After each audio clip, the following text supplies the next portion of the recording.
열왕기상 13장 1절에서 10절입니다. 살아계신 하나님의 말씀입니다. 함께 고백드리겠습니다. 보라, 그때에 하나님의 사람이 여호와의 말씀으로 말미암아 유다에서부터 베델에 이르니 마침 여로보암이 제단 곁에 서서 분향하는지라.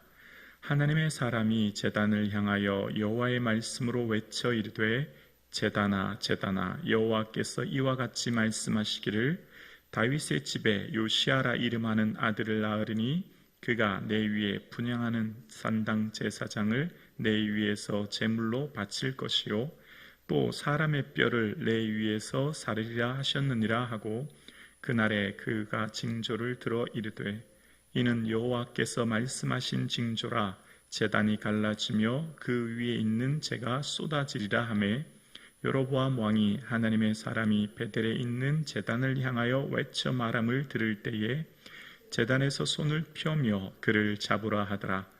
그를 향하여 편 손이 말라 다시 거두지 못하며 하나님의 사람이 여호와의 말씀으로 보인 징조대로 제단이 갈라지며 재가 제단에서 쏟아진지라. 왕이 하나님의 사람에게 말하여 이르되 청하건대 너는 나를 위하여 내 하나님 여호와께 은혜를 구하여 내 손이 다시 성하게 기도하라. 하나님의 사람이 여호와께 은혜를 구하니 왕의 손이 다시 성하여 전과 같이 되니라.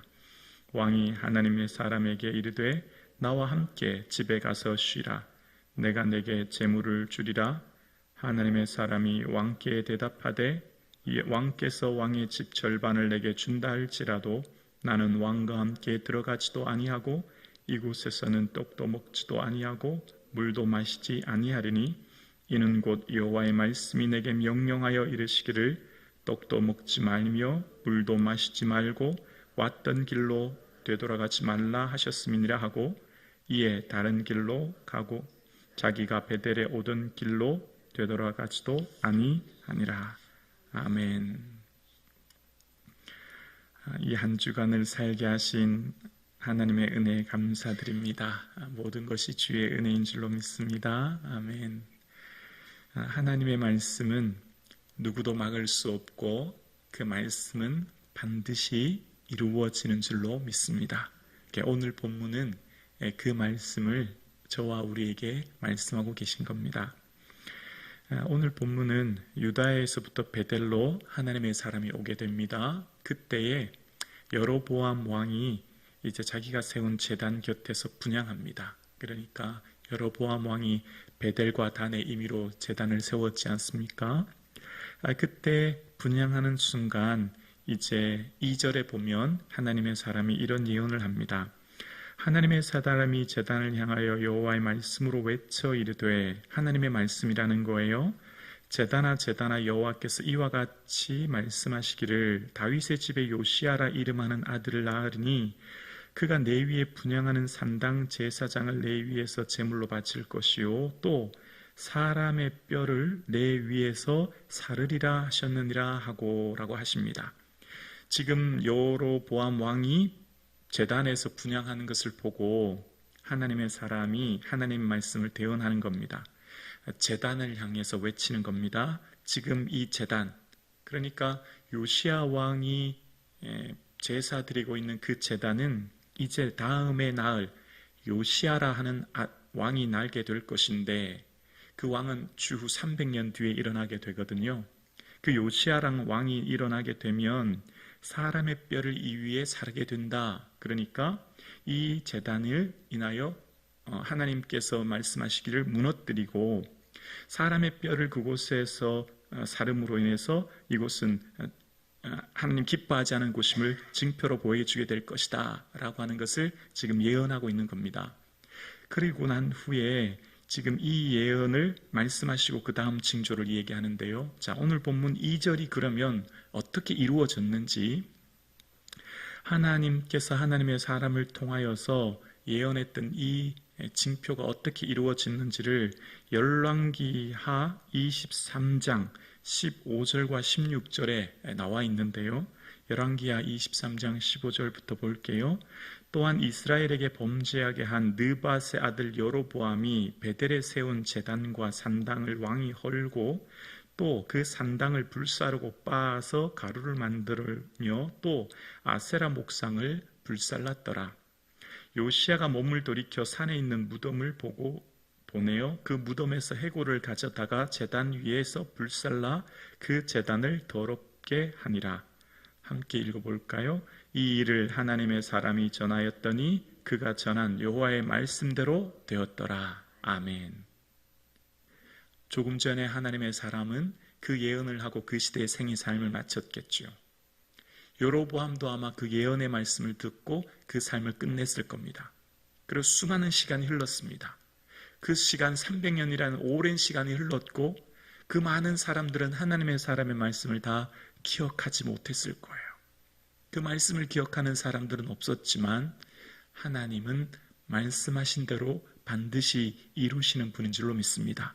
그래서 하나님의 사람이 예언한 대로 요시야 왕은 이 종교개혁을 일으키지 않습니까? 그래서 요시야 왕이 일어나서 이 솔로몬이 행했던 이 우상 숭배를 드렸던 그 모든 곳에 이 우상을 깨뜨리고 곳에 사람의 해골을 채우고 또 여로보암이 행했던 이 베델 산당을 다 헐고 그곳에서 있었던 모든 산당에 있었던 잿물들을 부수고 가루로 말아서 무너뜨립니다. 그리고 무덤에 있던 해골들을 가져와서 이 베델 제사장에서 불살라 드림으로써 그 산당을 더럽게 이곳은 부정한 곳이다 라고 표현하면서 하나님 말씀이 그대로 이루어진 것을 보여준 것이죠.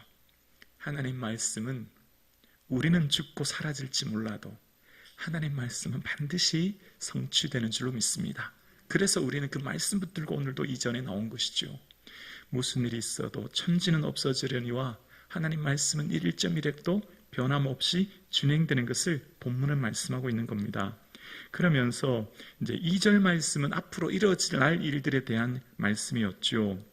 그러면서 3절에는 이제 곧 일어날 징조를 말합니다. 3절에 보면 그날에 그가 징조를 들어 이르되 이는 여호와께서 말씀하신 징조라 제단이 갈라지며 그 위에 있는 재가 쏟아지리라 하매 이제 징조라고 하는 것은 모페트라고 하는 것은 미래 사건의 징표를 말합니다. 전조, 이제 곧 일어날 일들에 대해서 이야기하는 건데요. 이 제단이 지금 여로보암 왕이 드리고 있는 그 제단이 갈라지고 그에 있는 재가 다 쏟아질 거다. 그런 예언을 하는 겁니다. 그러니까 그 예언을 들었던 여로보암 왕이 어떻습니까? 자신이 세운 이 제단이 무너진다고 하는 것, 자신의 어떤 정통성 기반이 무너뜨리게 한 거니까 하나님의 사람을 그 예언을 할 때 손으로 잡으려고 하거든요. 그때 손으로 잡으려고 할 때 손이 말랐다라고 이야기합니다. 아마 마비가 온 것 같아요. 그리고 다시 거두지 못했다고 이야기합니다. 4절 내용이죠. 그렇게 이런 일이 일어나자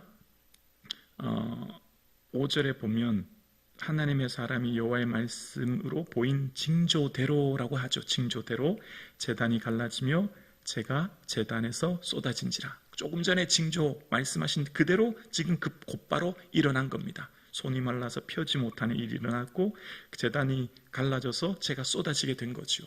말씀이 그대로 이루어진 것을 여로보암 왕이 본 거예요. 자, 그러면 지금 여로보암 왕이 그 손으로 하나님의 사람을 잡으라 얘기했고 그렇게 말할 때 지금 손이 말라서 거두지 못했다고 했지 않습니까? 그럼 어떻게 해야 되죠? 하나님이 내게 이렇게 하시는구나 라고 하고 회개하고 돌이켜야 되지 않습니까?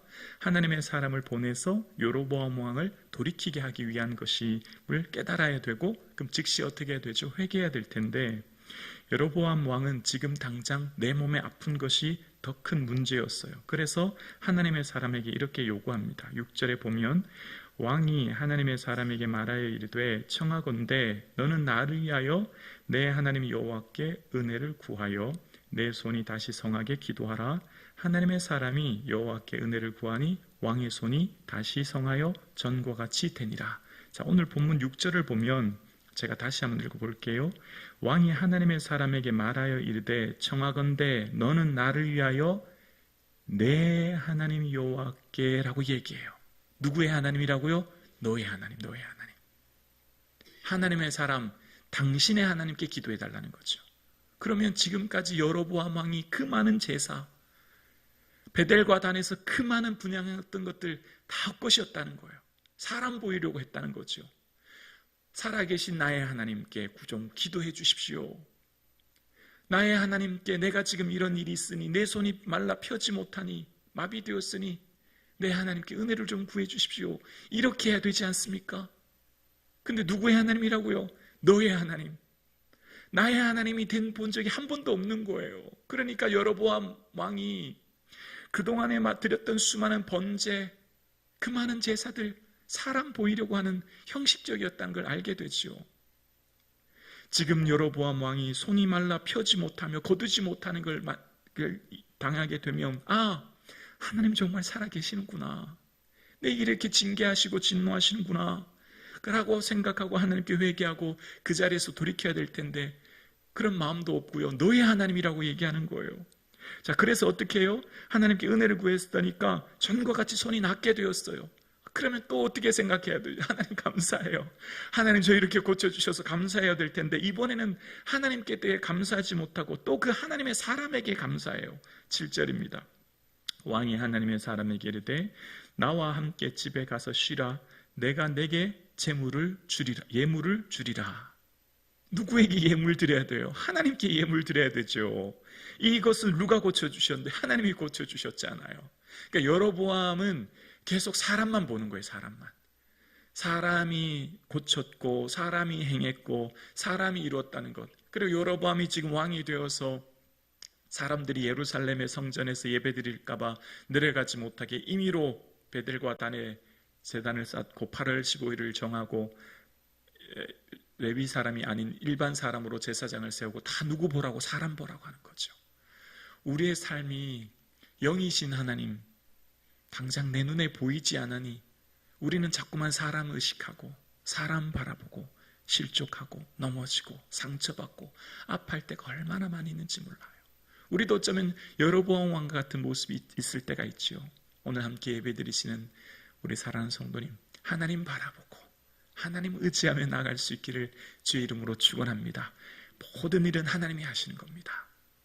하나님의 사람을 보내서 하나님 말씀하셨고 하나님의 사람을 보내서 고치셨고 하나님의 사람을 보내셔서 일하셨을 뿐 하나님의 사람을 통해 하나님이 일하신 것이죠. 우리의 모든 삶은 창조주 되신 하나님이 친히 경영하시고 인도하시고 이끄시니 살아계신 하나님 의지하고 하나님 바라보고 하나님께 나아가는 저와 여러분 되실 수 있기를 주의 이름으로 축원합니다.